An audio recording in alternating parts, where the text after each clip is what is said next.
வணக்கம் உறவுகளே, எல்லாரும் எப்படி இருக்கிறீங்க? எங்களோட வீடியோ இப்போ தான் நீங்கள் முதல் தடவையாக பார்க்குறீங்களா இருந்தால் சப்ஸ்கிரைப் செய்து விட்டு பாருங்கள். அப்போ தான் நாங்கள் போடுற வீடியோஸில் உங்களுக்கு நோட்டிஃபிகேஷனில் வரும். நான் இன்றைக்கு என்ன செய்ய போகிறேன்னு சொன்னால் கத்தரிக்காய் பிரட்ட போகிறேன். கத்தரிக்காயெல்லாம் வெட்டி சுத்தமாக கழுவி எடுத்துருக்கிறேன்.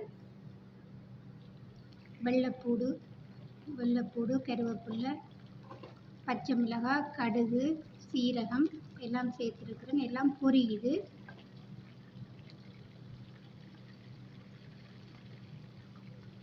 வெள்ளைப்பூடு, கடுகு, சீரகம், கருவேப்பிலை, பச்சை மிளகாய் எல்லாம் போட்டிருக்கேன். எல்லாம் பொரியுது. ஒரு வெங்காயம் எடுத்துருக்கேன். பெரிய வெங்காயம் எடுத்து நீட்டாக நான் கட் பண்ணி சேர்த்துருக்குறேன்.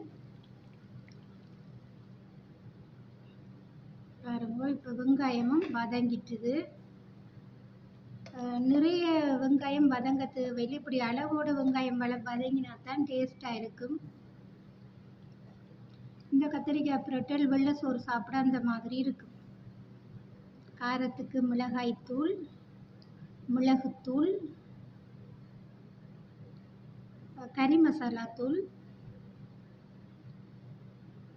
மஞ்சத்தூள், சீரகத்தூள் நான் சேர்த்துருக்குறேன். கறி மசாலா டேஸ்ட்டாக இருக்கும். எல்லாம் சேர்த்து மிக்ஸ் பண்ணி போட்டு நான் தக்காளி பழமும் சேர்க்குறேன். தக்காளி பழம் நல்லா இருக்கும்.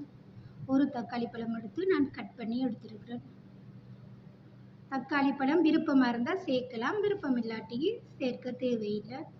உப்பு சேர்த்துருக்குறேன். உப்பு போட்டால் தக்காளி பழம் டக்குண்டு மசிஞ்சிடும். நல்லா இருக்கும் உறவுகளே. கத்திரிக்காய் புரட்டும் போது மாசி இருந்தால் போட்டாலும் நல்லா இருக்கும். நான் மாசி போடல, சும்மா தான் பிரட்ட போகிறேன். இப்போ கத்திரிக்காயையும் சேர்த்து அந்த வதங்கின கலவையோடு நல்லா மிக்ஸ் பண்ணணும். எல்லாம் ஒன்றோட ஒன்று பிரட்டு பட்டால் தான் உப்பு எல்லாம் எல்லாத்துக்கும் உப்பு சேர்ந்துருக்கும், நல்லா இருக்கும்.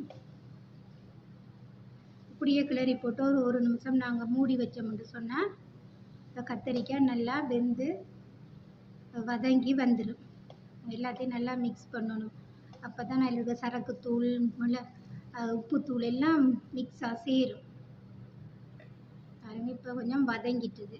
நல்லா வதங்கி இருக்குது பாருங்கள், நல்லா இருக்கும். இப்போ நாங்கள் வெறும் பிரட்டலாகவே சாப்பிடலாம்டா சாப்பிடலாம், இல்லாட்டி கட்டிப்பால் கொஞ்சம் விட்டால் அதை விட நல்லா இருக்கும். நான் பால் விடாமல் இதை பிரட்டலாக தான் செய்தெடுக்கிறேன். நல்ல டேஸ்ட்டாக இருக்கும். பாருங்கள், கத்திரிக்காய் பிரட்டல் செய்தாச்சு. இது கொஞ்சம் நேரம்தான், நல்ல சுவையாக இருக்கும்.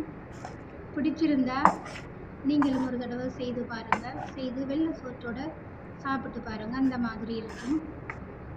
இந்த கத்திரிக்காய் கறி பிரட்டல் பிடிச்சிருந்தா லைக் பண்ணுங்கள், கமெண்ட் பண்ணுங்கள், சப்ஸ்கிரைப் செய்து சப்போர்ட் பண்ணுங்கள் உறவுகளே. மறக்காமல் பக்கத்தில் இருக்கிற பெல் ஐக்கானையும் தட்டி விடுங்க. நன்றி.